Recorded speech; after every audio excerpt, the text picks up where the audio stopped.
మాట ఏంటంటే, నా ప్రియ సహోదరులారా, ప్రభువునందు స్థిరులయ్యుండుడి. ఏమని చెప్తున్నారు ప్రియులారా? ప్రభువునందు స్థిరులయ్యుండుడి. అసలు స్థిరత్వం అనే మాటకి అర్థం ఏంటి అనంటే, పరిస్థితులు మారినా మన విశ్వాసం మారకపోవడమే స్థిరత్వం. దేవునిలో నిలకడగా ఉండడమే స్థిరత్వం. అంత మాత్రమే కాదు, కష్టాలు వచ్చినా సరే దేవునిని వదలకుండా ఉండడమే స్థిరత్వం. వినుచున్న నా దేవుని ప్రియ సంగమా, బైబిల్ గ్రంథములో ప్రస్తుత కాలములో కొంతమంది స్థిరులు ఉన్నారు, కొంతమంది అస్థిరులుగా ఉన్నారు. అనగా స్థిరత్వాన్ని కోల్పోయే వారిగా ఉన్నారు. అస్థిరులు రెండు గుంపులు. ఎవరండి?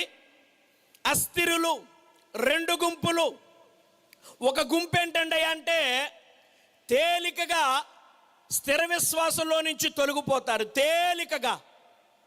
ఆ మాటలకు అర్థం ఏంటంటే, వినుచున్న నా దేవుని ప్రియ సంగమా, పాట ఇవ్వలేదనో ఇలాంటి సభల్లో సంఘాల్లో పాట ఇవ్వలేదనో, ప్రార్థన ఇవ్వలేదనో, వాక్యపఠన ఇవ్వలేదనో, మిగిలిన సాంబారే లేదనో, పాస్టర్ గారు పలకరించారనో పలకరించలేదనో, పట్టించుకున్నారనో పట్టించుకోలేదనో, చూశానో చూడలేదో, ఇలాంటి చిన్ని చిన్ని కారణాలకు వారి స్థిరత్వాన్ని వారు కోల్పోతారు. నేను వీరి గురించి మాట్లాడి మన సమయాన్ని వృధా చేయను. తేలికపాటిగా వీరి స్థిరత్వాన్ని కోల్పోతూ ఉంటారు. వీరి గురించి మనం మాట్లాడుకోవడం మనకి అంత సమయం వృధా అని నా భావన. దేవునికి స్తోత్రం. ప్రియులారా, అస్థిరుల్లో రెండో గుంపు ఎవరండయా అనంటే, వీరు అంత తేలిగ్గా స్థిరత్వాన్ని వారు కోల్పోరు. వీళ్ళు చాలా భక్తిగా ఉంటారు. వీళ్ళకి అసలు లెక్కే కాదు, పాస్టర్ గారు ప్రార్థన ఇచ్చారో ఇవ్వలేదో, పాటిచ్చారో ఇవ్వలేదో, పట్టించుకున్నారో పట్టించుకోలేదో, వీళ్ళు ఏం చూడరు.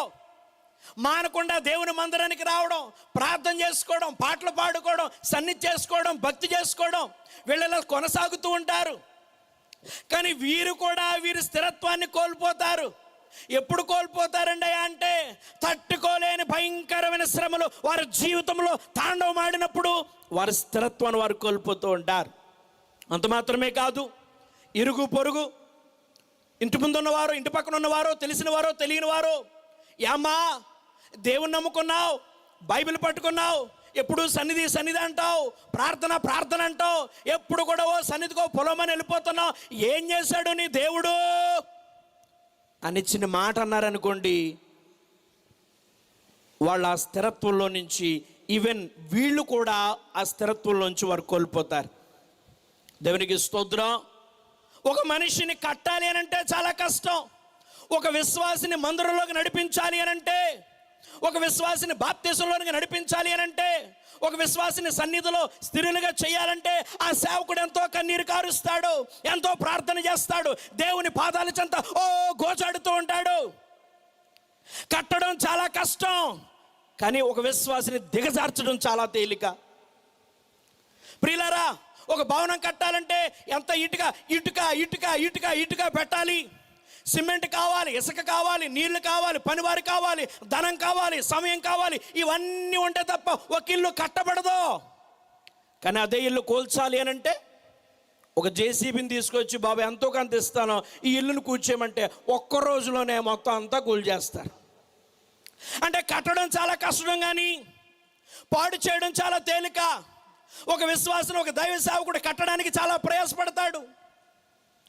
కానీ కొంతమంది ఏం చేస్తారంటే, విశ్వాసంలో దిగజార్చే మాటలు, మనస్సు విరిగిపోయే మాటలు మాట్లాడతారు. దేవుణ్ణి నమ్ముకున్నావు, నీకేం కలిసి వచ్చింది అనే ఒక చిన్న మాట చాలా స్పీడ్గా పనిచేస్తుంది.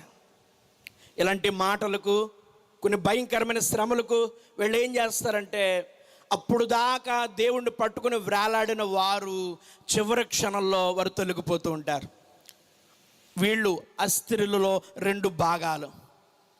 ఇకపోతే స్థిరుల గురించి నేను మాట్లాడడానికి ఇష్టపడుతున్నాను. స్థిరులు అనగా అచంచలమైన విశ్వాసం కలిగిన వారు. వీళ్ళు స్థిరులు. వీళ్ళకి కష్టాలు వచ్చినా, నష్టాలు వచ్చినా, వ్యాధులు వచ్చినా, బాధలు వచ్చినా, పరిస్థితులు బాగున్నా బాగోపోయినా, కలిసి వచ్చినా కలిసి రాకపోయినా, వీళ్ళు దేవుల్లో నుంచి, సంఘంలో నుంచి, మందిరంలో నుంచి వీరిని ఎవ్వరూ కూడా వారిని కదల్చలేరు.